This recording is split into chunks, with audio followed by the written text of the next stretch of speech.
Hello, tu mi de ordinary ga so ya ha le ma sai chen တော့ तू ဒိုင်ယာစီတွိုက်ကိုမေးရဖြစ်နေမယ်ထင်တယ်နော်ညီမလေးမေးရဒီဒိုင်ယာစီတွိုက်တာလေးဖြစ်မယ်ထင်တယ်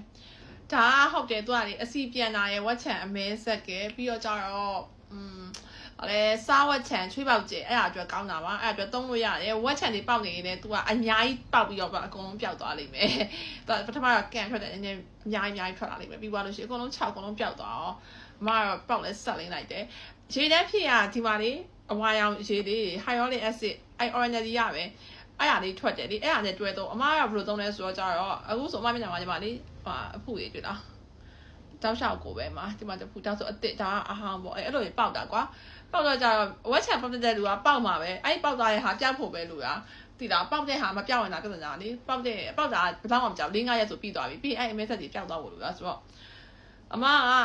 ဒီ ordinary ရဲ့တော့ hyaluronic acid ကိုအရင်ဆုံးနေလိုက်ဘာပဲတုံ hyaluronic acid ကိုအရင်နေလိုက်လို့ရှိရင် तू အသားလေးကိုကျတဲ့နောက်ပိုင်း step တွေပို့ပြီးတော့စိတ်ဝင်နိုင်ဖို့အတွက်ကိုဒီ hyaluronic acid က repair လုပ်ပေးတာ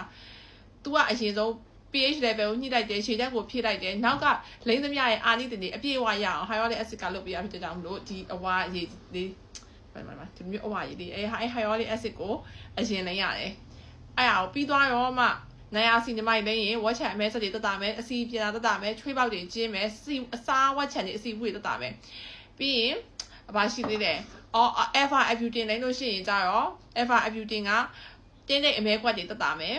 နော်မဲ့ချက်ပဲတက်တာမယ်နောက်ပြီးသွားလို့ရှိရင်ဒီမှာဒီကောင်ဒါ caffeine solution ညလုံးအောက်မှာလိမ့်တာ caffeine solution လိမ့်လို့ရှိရင်လည်းခုနကဒီ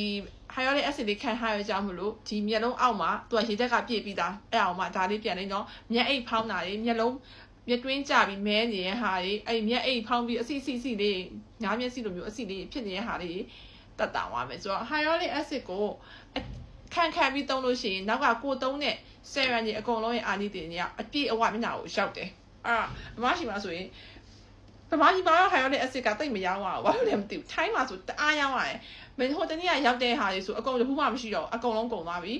အခုမနက်ဖြန် flight နဲ့ချက်ပြီးတော့ပါဟာhyaluronic acid 10ဘူးပဲပါမယ်နော်ထိုင်းမှာ hyaluronic acid ကတော့ရောင်းရတယ်အကြီးဆုံးကုန်တာသူပဲတရက်ပဲကျမဒီနေ့ဗီဒီယိုရောက်တိုက်ပြီးတော့ရောက်ပြီးလို့ပြောလိုက်တယ်နောက်နေ့မှာကုန်ပြီမရှိတော့အရင်မြက်ထိုင်းကအပိတ်ကျန်တယ်ဒီဥစ္စာကလေတခုပြောမယ်အမကပြောရမလားအမပြတခါလေးကြုံလို့ပြလိုက်မယ်အမကြောနိုင်ရစီညီမရေဘူးခွန်နေနည်းနည်းတော့မဟုတ်ဘူးနိုင်ရစီညီမရေဘူးခွန်နေဘယ်ရောက်သွားလဲကွယ်ပြပါမယ်ဆိုကအမပဲခဏလေးနော်ဒီမှာတွေ့ပြီနိုင်ရစီညီမကဒါကကိုရီးယား import ကွာကြည်လားကိုရီးယား import အမကပြကိုရီးယား import ဆိုလို့ရှိရင်ဒီထဲမှာစားအဲ့လိုအဖြူနော်US import ကဒီလိုမျိုးစာအမဲဆိုပြီးအမကပြောရဲ US import ကမှကောင်းတာကိုရီးယား import ကမကောင်းကျမရှိမှဆိုမှကိုရီးယား import တစ်ဝက်ကျန်တယ်ကျမမသုံးတော့ဘူးဗျာမဲတင်ထားတာမကောင်းဘူးအာနိသင်လည်းမကောင်းဘူးအဖူတွေလည်းမပြောက်ဘူးအဖူတွေပေါက်တာလည်းဖတ်တင်တယ် US ပဲသုံးဆိုတာနိုင်ရစီညီမကိုပြောရနော်ဒီလိုမျိုး hyaluronic acid တို့ caffeine solution တို့မှာအဲ့ဒီစာအမဲကြီးကိုလိုက်ရှာမယ်လည်းမရှိဘူးဟုတ်ပြီလားအဲ့တော့ကိုရီးယားလာရဆိုလို့ရှိရင်ကိုရီးယားစာရေးပါရဲ့အတိတာကြီးပဲဒါမှမဟုတ်လေကိုဝယ်ရလူကိုမေးဈေးကြည့်လိုက်ရင်အတိတာကြီးကိုရီးယားစီကပေါ်ချောညာပဲဒီကောင်တွေရဲ့ဈေးက hyaluronic acid ဆိုလို့ရှိရင်6000ကျော်တယ် alpha arbutin ဆို8000ကျော်တယ်နိုင်စီမက်က4000ကျော်တယ်ကိုရီးယားဟာတွေက2ဘူးပေါင်း3ဘူးပေါင်းမှ1ဘူးဈေးပဲရှိတယ် US ကဟာရဲ့ဈေးကအတားกว่าအဲ့တော့ကျမကနိုင်ရစီညီမရဲ့ acid ဒီလိုမျိုးစာအမဲပါလို့ပြောလိုက်ကြရှိပြဘူးရေအကုန်လုံးစာအမဲပါမှာ acid လို့ထင်းနေတယ်တခြားဘူးတွေမှာစာအမဲမပါဘူးစာတေးပဲပါတာဒီလိုမျိုးစာအမဲကြီးမပါဘူးเนาะ